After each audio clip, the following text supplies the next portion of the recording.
ನಮಸ್ಕಾರ ಎಲ್ರಿಗೂ. ಇವತ್ತು ವೃದ್ಧಿಯೋಗದ ಮಂಗಳವಾರದ ಶುಭ ದಿನ. ಈ ದಿನ ನಾವು ಜಗನ್ಮಾತೆ ತಾಯಿಯ ಒಂದು ಶಕ್ತಿಶಾಲಿ ಮಂತ್ರವನ್ನು ಕೇಳುವ. ಇವತ್ತು ಈ ಮಂತ್ರವನ್ನು ಭಕ್ತಿಯಿಂದ ಬೆಳಿಗ್ಗೆ, ಮಧ್ಯಾಹ್ನ ಮತ್ತು ಸಂಜೆ 108 ಬಾರಿ ಕೇಳಿದ್ರೆ ಕೋಟಿ ಪಟ್ಟು ಹೆಚ್ಚು ಫಲಪ್ರಾಪ್ತಿಯಾಗುತ್ತದೆ. ವಿಪತ್ತಿನಿಂದ ರಕ್ಷಣೆ ಸಿಗ್ತದೆ, ದುಷ್ಟಶಕ್ತಿ ಬಾಧೆ ದೂರವಾಗ್ತದೆ, ಬದುಕು ಅಂಧಕಾರದಿಂದ ಹೊರಗೆ ಬರ್ತದೆ, ಪಾಪನಾಶವಾಗ್ತದೆ, ಸುಖಮಯ ಜೀವನ ದೊರೆಯುತ್ತದೆ, ಸುಖ ಶಾಂತಿಯು ಮನೆಯಲ್ಲಿ ನೆಲೆಸ್ತದೆ ಮತ್ತು ಬದುಕಿನಲ್ಲಿ ಉತ್ತರೋತ್ತರ ಅಭಿವೃದ್ಧಿ ಕಂಡು ಬರ್ತದೆ. ಮಂತ್ರ ಕೇಳುವ ಮೊದಲು ಜೀವನ ಪೂರ್ತಿ ಸಹಾಯ ಮಾಡುವ ಒಂದು ಸತ್ಯಕಥೆಯನ್ನು ಕೇಳುವ. ಇದು ಕಟ್ಟುಕತೆ ಅಲ್ಲ, ನಡೆದ ಸತ್ಯ ಘಟನೆ. ತುಂಬಾ ಸಮಯದ ಹಿಂದೆ ಒಂದು ಹಳ್ಳಿಯಲ್ಲಿ ಬರಗಾಲ ಬಂದಿತ್ತು. ಆ ಹಳ್ಳಿಯ ಜನರು ತಮ್ಮ ತಮ್ಮ ಮನೆಗಳಲ್ಲಿ ಕೂತು ಮಳೆ ಬರಲಿ ಅಂತ ದೇವರಲ್ಲಿ ಪ್ರಾರ್ಥಿಸ್ತಿದ್ರು. ಆದ್ರೂ ಆ ಹಳ್ಳಿಯಲ್ಲಿ ಮಳೆ ಬರಲಿಲ್ಲ. ಒಂದು ದಿನ ಆ ಹಳ್ಳಿಗೆ ಒಬ್ಬರು ಸಾಧಾರಣ ಮಹಿಳೆ ಬಂದರು ಮತ್ತು ಅವರು ಆ ಹಳ್ಳಿಯ ಮನೆಗೆ ಹೋಗಿ ಎಲ್ಲರಿಗೂ ಕರುಣೆಯ ಭಾವವನ್ನು ಮತ್ತು ಹಂಚಿಕೊಂಡು ತಿನ್ನುವ ಭಾವವನ್ನು ಬೆಳೆಸಿಕೊಳ್ಳಲು ಹೇಳಿದ್ರು.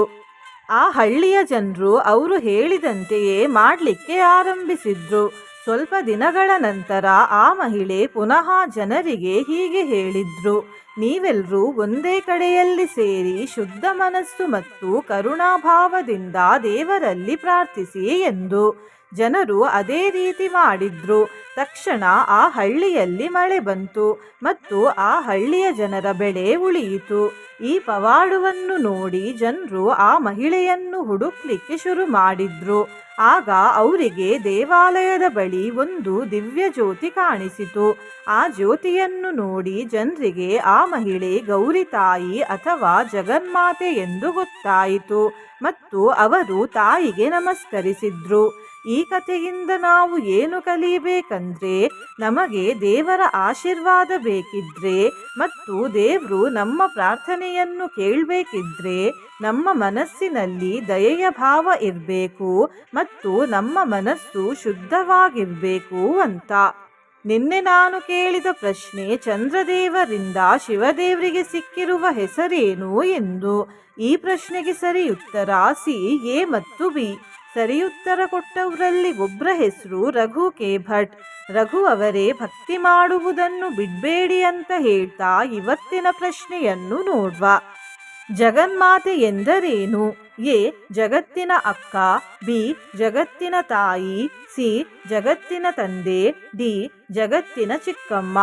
ಈ ಪ್ರಶ್ನೆಗೆ ಸರಿಯುತ್ತರ ಕೊಟ್ಟವರಲ್ಲಿ ಒಬ್ಬರ ಹೆಸರನ್ನು ನಾಳಿನ ವಿಡಿಯೋದಲ್ಲಿ ಹೇಳ್ತೇನೆ. ಬನ್ನಿ ಈಗ ಈ ಶಕ್ತಿಶಾಲಿ ಜಗನ್ಮಾತೆ ಮಂತ್ರವನ್ನು 108 ಬಾರಿ ಭಕ್ತಿಯಿಂದ ಕೇಳುವ. ಅದಕ್ಕಿಂತ ಮುಂಚೆ ಜೈ ಜಗನ್ಮಾತೆ ತಾಯಿ ಎಂದು ಕಮೆಂಟ್ ಮಾಡಿ. ಚಾನಲಿಗೆ ಹೊಸಬ್ರಾಗಿದ್ರೆ ಚಾನಲನ್ನು ಸಬ್ಸ್ಕ್ರೈಬ್ ಮಾಡಿ, ಹತ್ರ ಇರುವ ಬೆಲ್ ಬಟನ್ ಪ್ರೆಸ್ ಮಾಡಿ, ಆಲ್ ಅನ್ನುವ ಆಪ್ಷನ್ ಅನ್ನು ಸೆಲೆಕ್ಟ್ ಮಾಡಿ. ತುಲಾ ಕೋಟಿ ಕೋಟಿ ಕಿರಣ ಪರಿಪಾಟಿ ದಿನಕರಂ ನಖಚ್ಛಾಯಾ ಮಾಯಾ ಶಶಿ ನಳಿನ ದಾಯಾದ ವಿಭವಂ ಪದಂ ಸೇವೆ ಭಾವೇ ತವ ವಿಪದ ಭಾವೇ ವಿಲಸಿತಂ ಜಗನ್ಮಾತಃ ಪ್ರಾತಃ ಕಮಲಮುಖಿ ನಾತಃ ಪರತರಂ. ತುಲಾ ಕೋಟಿ ಕೋಟಿ ಕಿರಣ ಪರಿಪಾಟಿ ದಿನಕರಂ ನಖಚ್ಛಾಯಾ ಮಾಯಾ ಶಶಿ ನಳಿನ ದಾಯಾದ ವಿಭವಂ ಪದಂ ಸೇವೆ ಭಾವೇ ತವ ವಿಪದ ಭಾವೇ ವಿಲಸಿತಂ ಜಗನ್ಮಾತಃ ಪ್ರಾತಃ ಕಮಲಮುಖಿ ನಾತಃ ಪರತರಂ. ತುಲಾ ಕೋಟಿ ಕೋಟಿ ಕಿರಣ ಪರಿಪಾಟಿ ದಿನಕರಂ ನಖಚ್ಛಾಯಾ ಮಾಯಾ ಶಶಿ ನಳಿನ ದಾಯಾದ ವಿಭವಂ ಪದಂ ಸೇವೆ ಭಾವೇ ತವ ವಿಪದ ಭಾವೇ ವಿಲಸಿತಂ ಜಗನ್ಮಾತಃ ಪ್ರಾತಃ ಕಮಲಮುಖಿ ನಾತಃ ಪರತರಂ. ತುಲಾ ಕೋಟಿ ಕೋಟಿ ಕಿರಣ ಪರಿಪಾಟಿ ದಿನಕರಂ ನಖಚ್ಛಾಯಾ ಮಾಯಾ ಶಶಿ ನಳಿನ ದಾಯಾದ ವಿಭವಂ ಪದಂ ಸೇವೆ ಭಾವೇ ತವ ವಿಪದ ಭಾವೇ ವಿಲಸಿತಂ ಜಗನ್ಮಾತಃ ಪ್ರಾತಃ ಕಮಲಮುಖಿ ನಾತಃ ಪರತರಂ. तुलाकोटिकोटिकिरणपरिपाटिदिनकरं नखच्छाया माया शशिनलिनदायादविभवम् पदं सेवे भावे तव विपदभावे विलसितं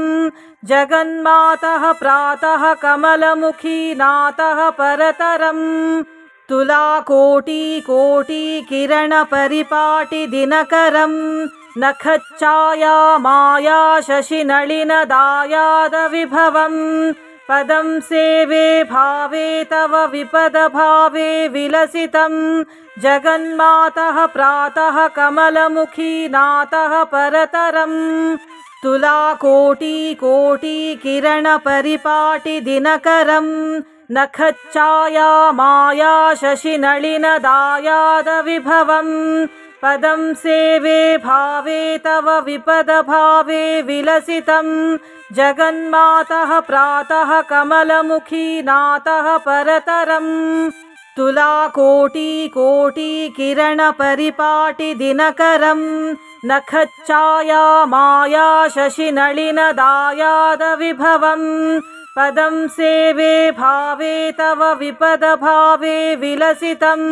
जगन्मातः प्रातः कमलमुखी नातः परतरम् तुलाकोटिकोटिकिरणपरिपाटिदिनकरं नखच्छाया माया शशिनलिनदायादविभवम् पदं सेवे भावे तव विपदभावे विलसितं जगन्मातः प्रातः कमलमुखी नातः परतरम् तुलाकोटिकोटिकिरणपरिपाटिदिनकरं नखच्छाया माया शशिनलिनदायादविभवम् पदं सेवे भावे तव विपदभावे विलसितं जगन्मातः प्रातः कमलमुखी नातः परतरम् तुलाकोटिकोटिकिरणपरिपाटिदिनकरं नखच्छाया माया शशिनलिनदायादविभवम् पदं सेवे भावे तव विपदभावे विलसितं जगन्मातः प्रातः कमलमुखी नातः परतरम् तुलाकोटिकोटिकिरणपरिपाटिदिनकरं नखच्छाया माया शशिनलिनदायादविभवम् पदं सेवे भावे तव विपदभावे विलसितं जगन्मातः प्रातः कमलमुखी नातः परतरम् तुलाकोटिकोटिकिरणपरिपाटिदिनकरं नखच्छाया माया शशिनलिनदायादविभवम् पदं सेवे भावे तव विपदभावे विलसितं जगन्मातः प्रातः कमलमुखी नातः परतरम् तुलाकोटिकोटिकिरणपरिपाटिदिनकरं नखच्छाया माया शशिनलिनदायादविभवम् पदं सेवे भावे तव विपदभावे विलसितं जगन्मातः प्रातः कमलमुखी नातः परतरम् तुलाकोटिकोटिकिरणपरिपाटिदिनकरं नखच्छाया माया शशिनलिनदायादविभवम् पदं सेवे भावे तव विपदभावे विलसितं जगन्मातः प्रातः कमलमुखी नातः परतरम् तुलाकोटिकोटिकिरणपरिपाटिदिनकरं नखच्छाया माया शशिनलिनदायादविभवम् पदं सेवे भावे तव विपदभावे विलसितं जगन्मातः प्रातः कमलमुखी नातः परतरम् तुलाकोटिकोटिकिरणपरिपाटिदिनकरं नखच्छाया माया शशिनलिनदायादविभवम् पदं सेवे भावे तव विपदभावे विलसितं जगन्मातः प्रातः कमलमुखी नातः परतरम् तुलाकोटिकोटिकिरणपरिपाटिदिनकरं नखच्छाया माया शशिनलिनदायादविभवम् पदं सेवे भावे तव विपदभावे विलसितं जगन्मातः प्रातः कमलमुखी नातः परतरम् तुलाकोटिकोटिकिरणपरिपाटिदिनकरम् नखच्छाया माया शशिनलिनदायादविभवम् पदं सेवे भावे तव विपदभावे विलसितं जगन्मातः प्रातः कमलमुखी नातः परतरम् तुलाकोटिकोटिकिरणपरिपाटिदिनकरम् नखच्छाया माया शशिनलिनदायादविभवम् पदं सेवे भावे तव विपदभावे विलसितं जगन्मातः प्रातः कमलमुखी नातः परतरम् तुलाकोटिकोटिकिरणपरिपाटिदिनकरम् नखच्छाया माया शशिनलिनदायादविभवम् पदं सेवे भावे तव विपदभावे विलसितं जगन्मातः प्रातः कमलमुखी नातः परतरम् तुलाकोटिकोटिकिरणपरिपाटिदिनकरम् नखच्छाया माया शशिनलिनदायादविभवम् पदं सेवे भावे तव विपदभावे विलसितं जगन्मातः प्रातः कमलमुखी नातः परतरम् तुलाकोटिकोटिकिरणपरिपाटिदिनकरम् नखच्छाया माया शशिनलिनदायादविभवम् पदं सेवे भावे तव विपदभावे विलसितं जगन्मातः प्रातः कमलमुखी नातः परतरम् तुलाकोटिकोटिकिरणपरिपाटिदिनकरम् नखच्छाया माया शशिनलिनदायादविभवम् पदं सेवे भावे तव विपदभावे विलसितं जगन्मातः प्रातः कमलमुखी नातः परतरम् तुलाकोटिकोटिकिरणपरिपाटिदिनकरम्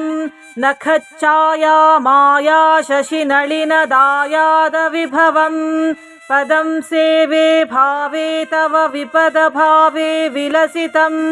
जगन्मातः प्रातः कमलमुखी नातः परतरम् तुलाकोटिकोटिकिरणपरिपाटिदिनकरम् नखच्छाया माया शशिनलिनदायादविभवम् पदं सेवे भावे तव विपदभावे विलसितं जगन्मातः प्रातः कमलमुखी नातः परतरम् तुलाकोटिकोटिकिरणपरिपाटिदिनकरम् नखच्छाया माया शशिनलिनदायादविभवम् पदं सेवे भावे तव विपदभावे विलसितं जगन्मातः प्रातः कमलमुखी नातः परतरम् तुलाकोटिकोटिकिरणपरिपाटिदिनकरम् नखच्छाया माया शशिनलिनदायादविभवम् पदं सेवे भावे तव विपदभावे विलसितं जगन्मातः प्रातः कमलमुखी नातः परतरम् तुलाकोटिकोटिकिरणपरिपाटिदिनकरम् नखच्छाया माया शशिनलिनदायादविभवम् पदं सेवे भावे तव विपदभावे विलसितं जगन्मातः प्रातः कमलमुखी नातः परतरम् तुलाकोटिकोटिकिरणपरिपाटिदिनकरम् नखच्छाया माया शशिनलिनदायादविभवम् पदं सेवे भावे तव विपदभावे विलसितं जगन्मातः प्रातः कमलमुखी नातः परतरम्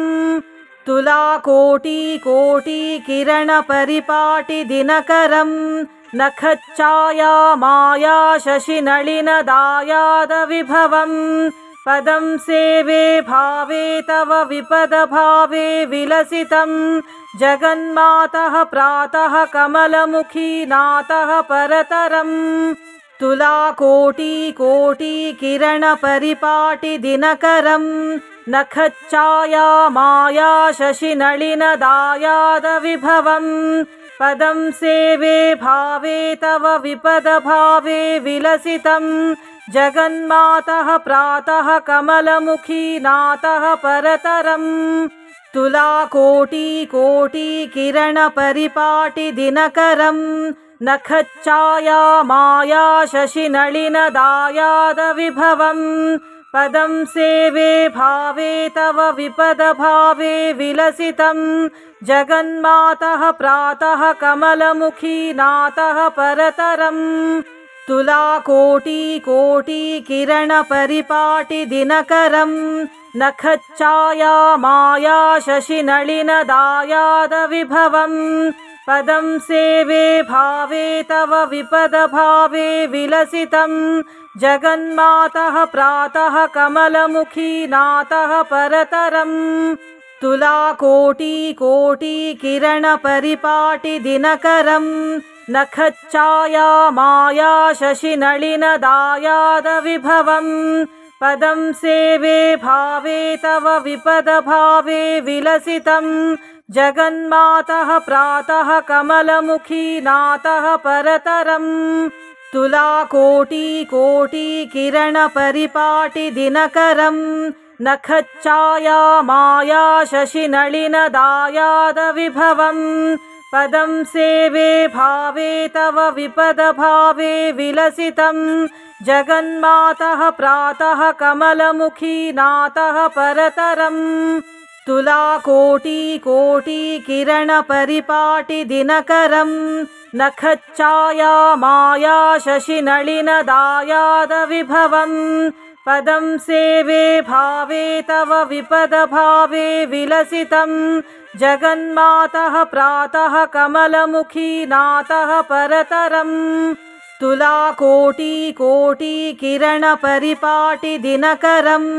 नखच्छाया माया शशिनलिनदायादविभवं पदं सेवे भावे तव विपदभावे विलसितं जगन्मातः प्रातः कमलमुखी नातः परतरम् तुलाकोटिकिरणपरिपाटिदिनकरं नखच्छाया माया शशिनलिनदायादविभवं पदं सेवे भावे तव विपदभावे विलसितं जगन्मातः प्रातः कमलमुखी नातः परतरम्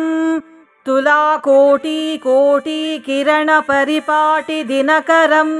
नखच्छाया माया शशिनलिनदायादविभवं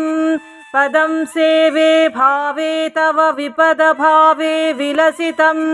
जगन्मातः प्रातः कमलमुखी नातः परतरम् तुलाकोटिकिरणपरिपाटिदिनकरं नखच्छाया माया शशिनलिनदायादविभवं पदं सेवे भावे तव विपदभावे विलसितं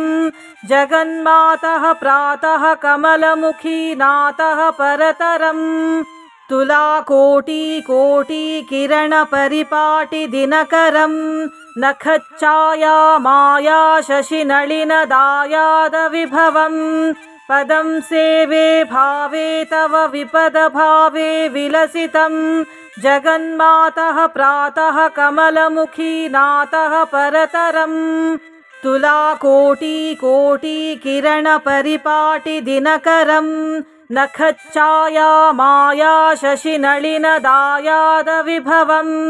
पदं सेवे भावे तव विपदभावे विलसितं जगन्मातः प्रातः कमलमुखी नातः परतरम् तुलाकोटिकिरणपरिपाटिदिनकरं नखच्छाया माया शशिनलिनदायादविभवं पदं सेवे भावे तव विपदभावे विलसितं जगन्मातः प्रातः कमलमुखी नातः परतरम् तुलाकोटिकिरणपरिपाटिदिनकरं नखच्छाया माया शशिनलिनदायादविभवम् पदं सेवे भावे तव विपदभावे विलसितं जगन्मातः प्रातः कमलमुखी नातः परतरम्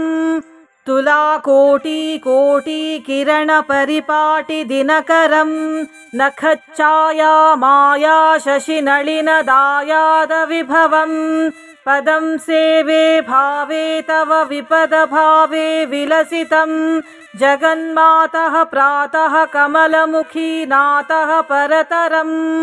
तुलाकोटिकिरणपरिपाटिदिनकरं नखच्छाया माया शशिनलिनदायादविभवम् पदं सेवे भावे तव विपदभावे विलसितं जगन्मातः प्रातः कमलमुखी नातः परतरम् तुलाकोटिकिरणपरिपाटिदिनकरं नखच्छाया माया शशिनलिनदायादविभवम् पदं सेवे भावे तव विपदभावे विलसितं जगन्मातः प्रातः कमलमुखी नातः परतरम् तुलाकोटिकिरणपरिपाटिदिनकरं नखच्छाया माया शशिनलिनदायादविभवम् पदं सेवे भावे तव विपदभावे विलसितं जगन्मातः प्रातः कमलमुखी नातः परतरम् तुलाकोटिकिरणपरिपाटिदिनकरं नखच्छाया माया शशिनलिनदायादविभवम् पदं सेवे भावे तव विपदभावे विलसितं जगन्मातः प्रातः कमलमुखी नातः परतरम् तुलाकोटिकिरणपरिपाटिदिनकरं नखच्छाया माया शशिनलिनदायादविभवम् पदं सेवे भावे तव विपदभावे विलसितं जगन्मातः प्रातः कमलमुखी नातः परतरम् तुलाकोटिकिरणपरिपाटिदिनकरं नखच्छाया माया शशिनलिनदायादविभवम् पदं सेवे भावे तव विपदभावे विलसितं जगन्मातः प्रातः कमलमुखी नातः परतरम् तुलाकोटिकिरणपरिपाटिदिनकरं नखच्छाया माया शशिनलिनदायादविभवम् पदं सेवे भावे तव विपदभावे विलसितं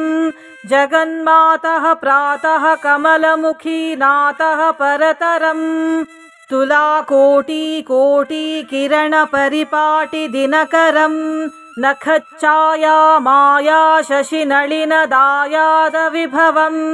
पदं सेवे भावे तव विपदभावे विलसितं जगन्मातः प्रातः कमलमुखी नातः परतरम् तुलाकोटिकिरणपरिपाटिदिनकरं नखच्छाया माया शशिनलिनदायादविभवम् पदं सेवे भावे तव विपदभावे विलसितं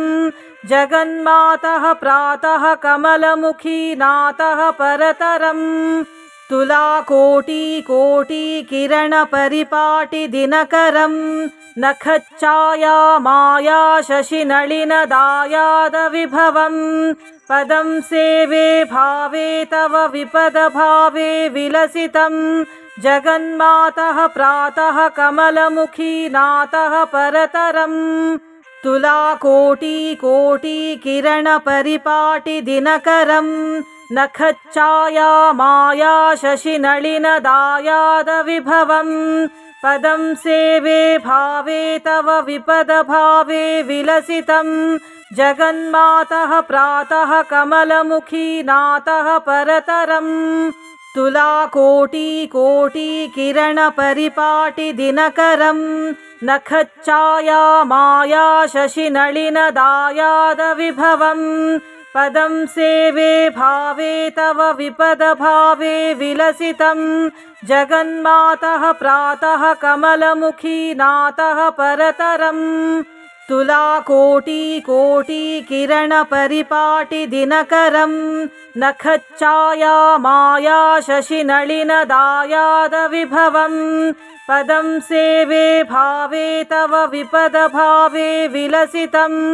जगन्मातः प्रातः कमलमुखी नातः परतरम् तुलाकोटिकोटिकिरणपरिपाटिदिनकरम् नखच्छाया माया शशिनलिनदायादविभवम् पदं सेवे भावे तव विपदभावे विलसितम् जगन्मातः प्रातः कमलमुखी नातः परतरम् तुलाकोटिकोटिकिरणपरिपाटिदिनकरम् नखच्छाया माया शशिनलिनदायादविभवम् पदं सेवे भावे तव विपदभावे विलसितम् जगन्मातः प्रातः कमलमुखी नातः परतरम् तुलाकोटिकोटिकिरणपरिपाटिदिनकरम् नखच्छाया माया शशिनलिनदायादविभवम् पदं सेवे भावे तव विपदभावे विलसितम् जगन्मातः प्रातः कमलमुखी नातः परतरम् तुलाकोटिकोटिकिरणपरिपाटिदिनकरम् नखच्छाया माया शशिनलिनदायादविभवम् पदं सेवे भावे तव विपदभावे विलसितम् जगन्मातः प्रातः कमलमुखी नातः परतरम् तुलाकोटिकोटिकिरणपरिपाटिदिनकरम् नखच्छाया माया शशिनलिनदायादविभवम् पदं सेवे भावे तव विपदभावे विलसितम् जगन्मातः प्रातः कमलमुखी नातः परतरम् तुलाकोटिकोटिकिरणपरिपाटिदिनकरम् नखच्छाया माया शशिनलिनदायादविभवम् पदं सेवे भावे तव विपदभावे विलसितम् जगन्मातः प्रातः कमलमुखी नातः परतरम् तुलाकोटिकोटिकिरणपरिपाटिदिनकरम् नखच्छाया माया शशिनलिनदायादविभवम् पदं सेवे भावे तव विपदभावे विलसितम् जगन्मातः प्रातः कमलमुखी नातः परतरम् तुलाकोटिकोटिकिरणपरिपाटिदिनकरम् नखच्छाया माया शशिनलिनदायादविभवम् पदं सेवे भावे तव विपदभावे विलसितम् जगन्मातः प्रातः कमलमुखी नातः परतरम् तुलाकोटिकोटिकिरणपरिपाटिदिनकरम् नखच्छाया माया शशिनलिनदायादविभवम् पदं सेवे भावे तव विपदभावे विलसितम् जगन्मातः प्रातः कमलमुखी नातः परतरम् तुलाकोटिकोटिकिरणपरिपाटिदिनकरम् नखच्छाया माया शशिनलिनदायादविभवम् पदं सेवे भावे तव विपदभावे विलसितम् जगन्मातः प्रातः कमलमुखी नातः परतरम् तुलाकोटिकोटिकिरणपरिपाटिदिनकरम् नखच्छाया माया शशिनलिनदायादविभवम् पदं सेवे भावे तव विपदभावे विलसितम् जगन्मातः प्रातः कमलमुखी नातः परतरम् तुलाकोटिकिरणपरिपाटिदिनकरं नखच्छायामाया शशिनलिनदायादविभवं पदं सेवे भावे तव विपदभावे विलसितं जगन्मातः प्रातः कमलमुखी नातः परतरम् तुलाकोटिकिरणपरिपाटिदिनकरं नखच्छायामाया शशिनलिनदायादविभवं पदं सेवे भावे तव विपदभावे विलसितं जगन्मातः प्रातः कमलमुखी नातः परतरम् तुलाकोटिकिरणपरिपाटिदिनकरं नखच्छायामाया शशिनलिनदायादविभवं पदं सेवे भावे तव विपदभावे विलसितं जगन्मातः प्रातः कमलमुखी नातः परतरम् तुलाकोटिकिरणपरिपाटिदिनकरं नखच्छायामाया शशिनलिनदायादविभवं पदं सेवे भावे तव विपदभावे विलसितं जगन्मातः प्रातः कमलमुखी नातः परतरम् तुलाकोटिकिरणपरिपाटिदिनकरं नखच्छायामाया शशिनलिनदायादविभवं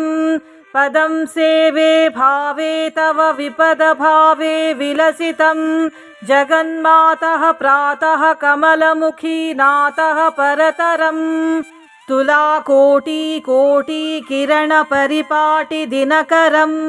नखच्छायामाया शशिनलिनदायादविभवं पदं सेवे भावे तव विपदभावे विलसितं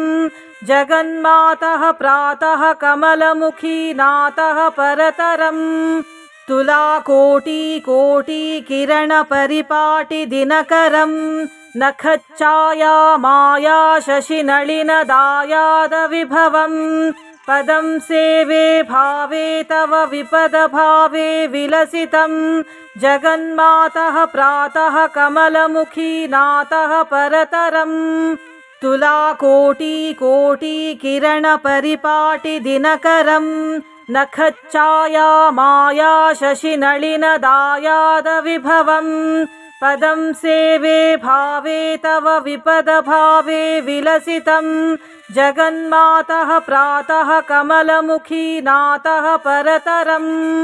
तुलाकोटिकिरणपरिपाटिदिनकरं नखच्छायामाया शशिनलिनदायादविभवं पदं सेवे भावे तव विपदभावे विलसितं जगन्मातः प्रातः कमलमुखी नातः परतरम् तुलाकोटिकिरणपरिपाटिदिनकरं नखच्छायामाया शशिनलिनदायादविभवं पदं सेवे भावे तव विपदभावे विलसितं जगन्मातः प्रातः कमलमुखी नातः परतरम् तुलाकोटिकिरणपरिपाटिदिनकरं नखच्छायामाया शशिनलिनदायादविभवं पदं सेवे भावे तव विपदभावे विलसितं जगन्मातः प्रातः कमलमुखी नातः परतरम् तुलाकोटिकिरणपरिपाटिदिनकरं नखच्छायामाया शशिनलिनदायादविभवं पदं सेवे भावे तव विपदभावे विलसितं जगन्मातः प्रातः कमलमुखी नातः परतरम् तुलाकोटिकिरणपरिपाटिदिनकरं नखच्छायामाया शशिनलिनदायादविभवं पदं सेवे भावे तव विपदभावे विलसितं जगन्मातः प्रातः कमलमुखी नातः परतरम् तुलाकोटिकिरणपरिपाटिदिनकरं नखच्छाया माया शशिनलिनदायादविभवम् पदं सेवे भावे तव विपदभावे विलसितं जगन्मातः प्रातः कमलमुखी नातः परतरम् तुलाकोटिकोटिकिरणपरिपाटि दिनकरं नखच्छाया माया शशिनलिनदायादविभवम् पदं सेवे भावे तव विपदभावे विलसितं जगन्मातः प्रातः कमलमुखी नातः परतरम् तुलाकोटिकोटिकिरणपरिपाटि दिनकरं नखच्छाया माया शशिनलिनदायादविभवम् पदं सेवे भावे तव विपदभावे विलसितं जगन्मातः प्रातः कमलमुखी नातः परतरम् तुलाकोटिकोटिकिरणपरिपाटि दिनकरं नखच्छाया माया शशिनलिनदायादविभवम् पदं सेवे भावे तव विपदभावे विलसितं जगन्मातः प्रातः कमलमुखी नातः परतरम् तुलाकोटिकोटिकिरणपरिपाटि दिनकरं नखच्छाया माया शशिनलिनदायादविभवम् पदं सेवे भावे तव विपदभावे विलसितं जगन्मातः प्रातः कमलमुखी नातः परतरम् तुलाकोटिकोटिकिरणपरिपाटि दिनकरं नखच्छाया माया शशिनलिनदायादविभवम् पदं सेवे भावे तव विपदभावे विलसितं जगन्मातः प्रातः कमलमुखी नातः परतरम् तुलाकोटिकोटिकिरणपरिपाटि दिनकरं नखच्छाया माया शशिनलिनदायादविभवम्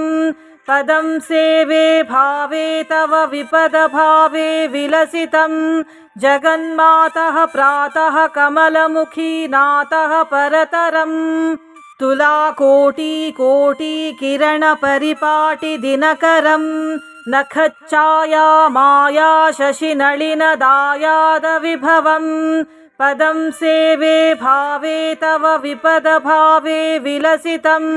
जगन्मातः प्रातः कमलमुखी नातः परतरम् तुलाकोटिकोटिकिरणपरिपाटि दिनकरं नखच्छाया माया शशिनलिनदायादविभवम् पदं सेवे भावे तव विपदभावे विलसितं जगन्मातः प्रातः कमलमुखी नातः परतरम् तुलाकोटिकोटिकिरणपरिपाटि दिनकरं नखच्छाया माया शशिनलिनदायादविभवम् पदं सेवे भावे तव विपदभावे विलसितं जगन्मातः प्रातः कमलमुखी नातः परतरम् तुलाकोटिकोटिकिरणपरिपाटि दिनकरं नखच्छाया माया शशिनलिनदायादविभवम् पदं सेवे भावे तव विपदभावे विलसितं जगन्मातः प्रातः कमलमुखी नातः परतरम् तुलाकोटिकोटिकिरणपरिपाटि दिनकरं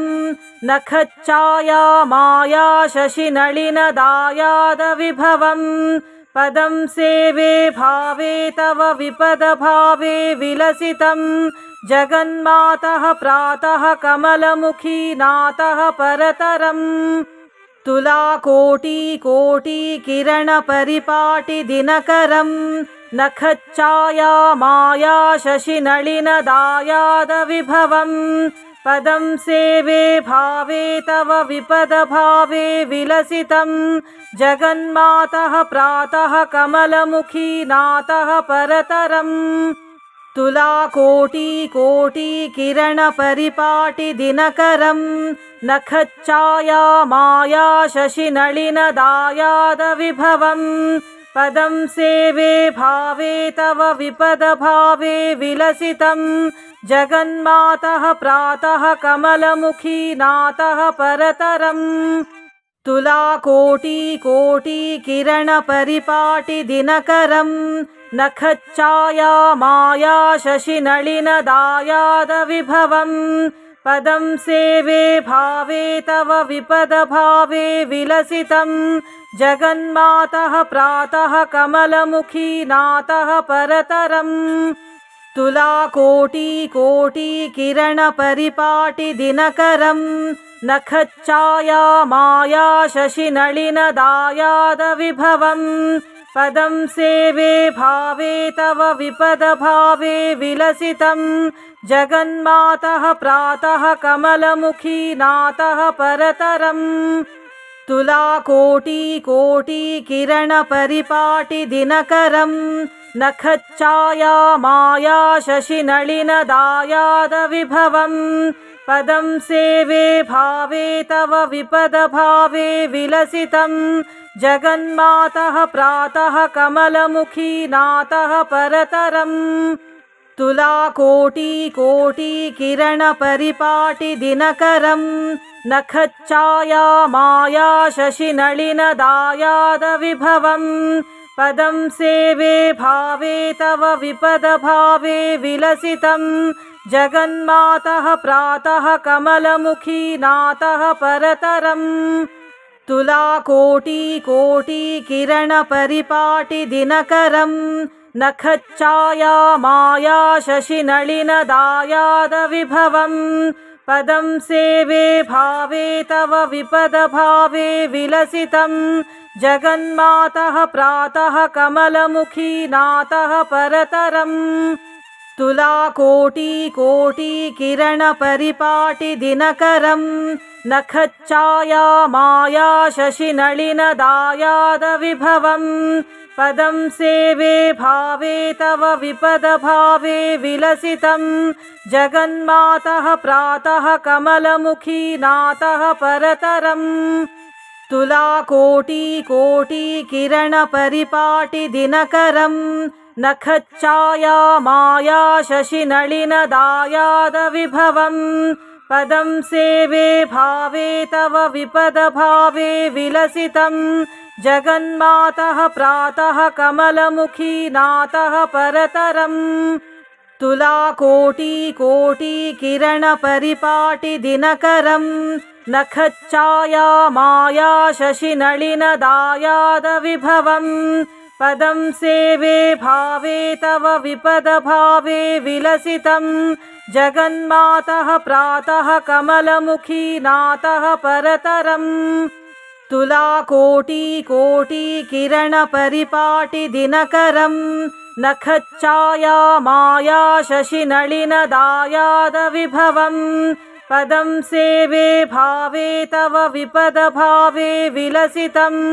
जगन्मातः प्रातः कमलमुखी नातः परतरम् तुलाकोटिकिरणपरिपाटिदिनकरं नखच्छाया माया शशिनलिनदायादविभवम् पदं सेवे भावे तव विपदभावे विलसितं जगन्मातः प्रातः कमलमुखी नातः परतरम् तुलाकोटिकिरणपरिपाटिदिनकरं